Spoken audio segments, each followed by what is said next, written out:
Belize. This is Brian, and yes, I am wearing my Naugatuck YMCA Summer League 3-on-3 basketball t-shirt.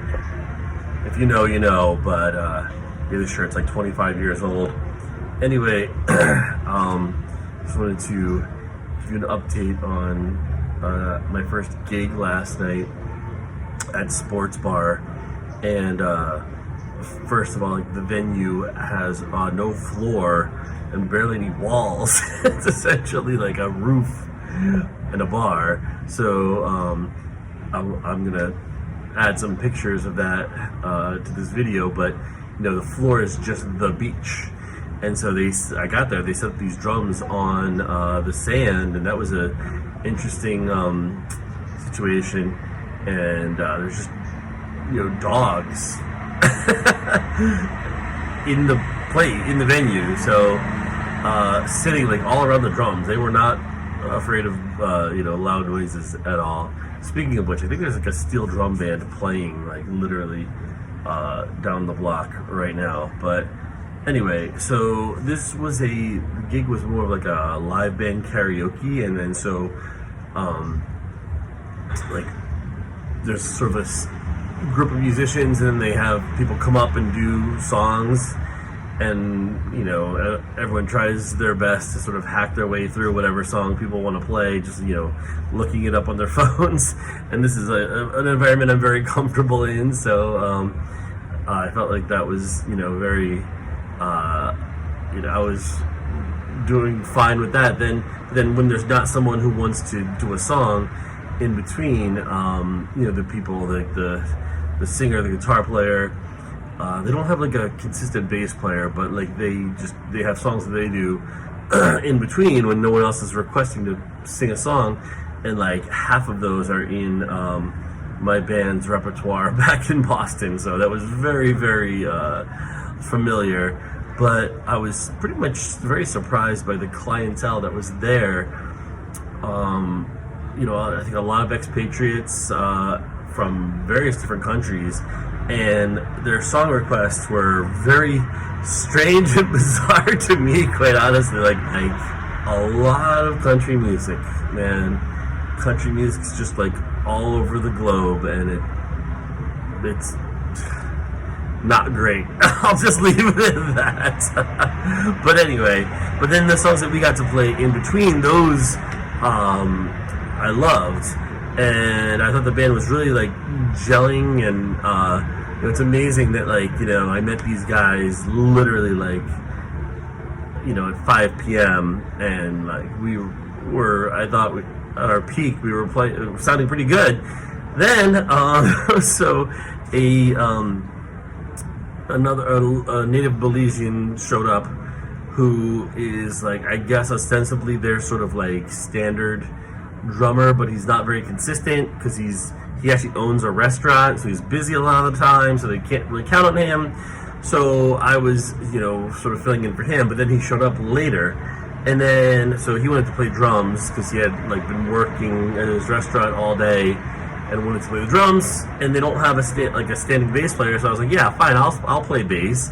And so they have a bass sitting right there, just hoping that someone will a bass player will show up. So then I moved to bass, and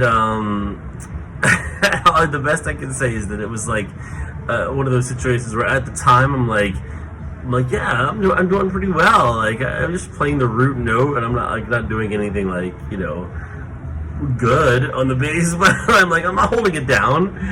And like today I watched the videos of it, and I'm like, oh my god, that was just a nightmare. I was so bad. I was so incredibly bad at the bass. But they were just happy to have a bass player there, and they were happy to have an influx of like new musicians. And on my walk home, people were like yelling out of like second floor balconies. They were like, hey, great job tonight, man. And like it's such a small island that like people were literally there, and then they would yell down like, hey, great job. And I'd be like, only on the drums, right? The bass really sucked. But anyway, on the walk home is the most important thing I have to tell you about. So there's this place called Anna's, I'm not sure how to pronounce it, A-N-A, Pupusas, and it's like a restaurant, but not really a restaurant. It's just a woman who like makes pupusas out of her home, and she just has like a house, and there's like a few plastic tables and chairs in front of her house, and like there's no real hours, there's no website, there's no like, it's not like a real like business really. And so I've passed by it several times, and it's closed. Like she basically just opens when she has ingredients, or when she closes when she runs out of ingredients. So I'm walking home from this gig, and I'm like drenched in sweat, you know, playing drums and bass that I don't really play, and so I walk by Anna's Pupusas, and she's standing there on her front porch. And I'm like, wow, are you open right now? And she's like, yeah, I can make you something. So, like, I was like, oh, could I have like a steak burrito? Was like on like this like chalkboard she had written, and she's like, yeah, it was like 20 minutes.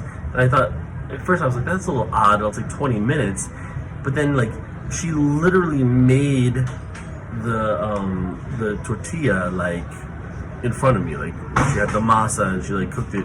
She made it right in front of me. So it was, ridiculous. And, you know, I think she was like getting ready, opening up for like the late night crowd. Because when I left, you know, there were still people at the bars, and I think she was getting ready for like, you know, having a lot more people after me. But I was the only person there, like at her house. And it was like the most amazing steak burrito I've ever had in my entire life, because she like, literally made the tortilla like in front of me.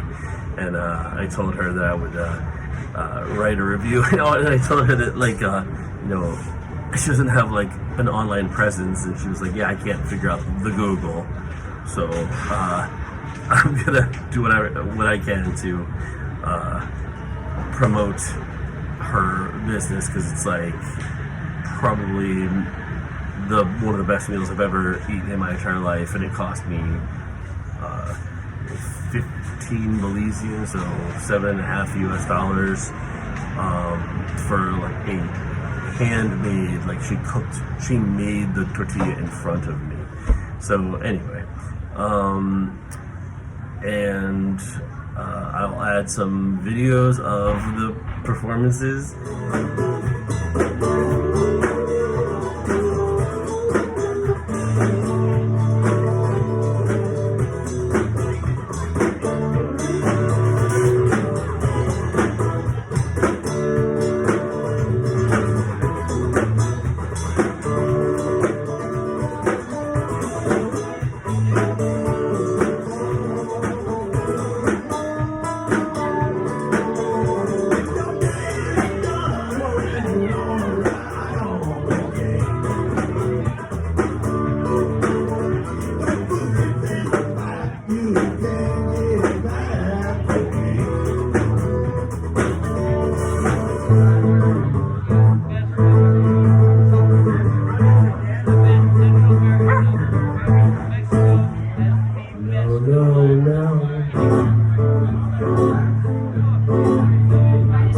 Love